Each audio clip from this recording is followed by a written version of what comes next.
প্রকৃতির জগতে অনেক ঘটনা আছে যা মানুষের বোধগম্যতার বাইরে, কিন্তু এর মধ্যে সবচেয়ে অদ্ভুত ও ভয়ঙ্কর দৃশ্যগুলোর একটি হলো যখন একটি সাপ নিজের লেজ কামড়ে নিজেকেই খেতে শুরু করে। প্রথম দেখায় মনে হয় এটি যেন কোনো ভয়ঙ্কর প্রাকৃতিক রহস্য বা আত্মঘাতী আচরণ, কিন্তু বাস্তবে এই ঘটনার পেছনে রয়েছে এক গভীর শরীরবৃত্তীয় ও মানসিক বিভ্রান্তি, যা একসময় সাপের মৃত্যুর কারণও হয়ে ওঠে।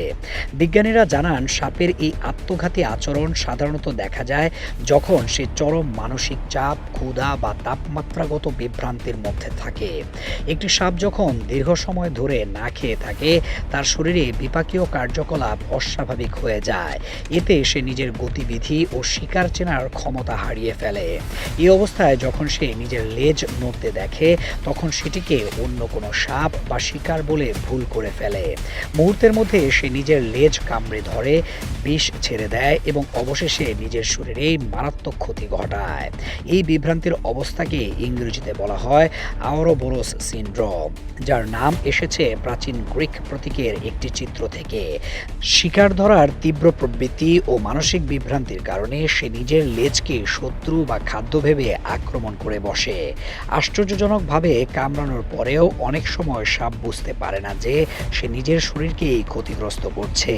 সে নিজের শরীরকে জড়িয়ে আরও শক্ত করে কামড়াতে থাকে, যতক্ষণ না বিষক্রিয়া, রক্তক্ষরণ বা ক্লান্তিতে তার মৃত্যু হয়।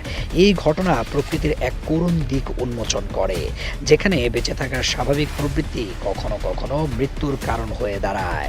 বিশেষজ্ঞরা বলেন, বন্দি দশায় থাকা সাপদের মধ্যে এই ধরনের আচরণ বেশি দেখা যায়, কারণ সীমিত পরিবেশে আলো আঁধারির ভারসাম্য নষ্ট হলে ও শারীরিক পরিশ্রমের অভাবে তাদের স্নায়ুতন্ত্র বিভ্রান্ত হয়ে পড়ে।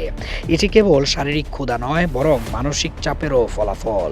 প্রকৃতিতে মুক্ত অবস্থায় এই ঘটনা বিরল, কিন্তু চিড়িয়াখানা বা কাচের ঘেরা টোপে থাকা সাপদের ক্ষেত্রে এটি এক আতঙ্কজনক বাস্তবতা।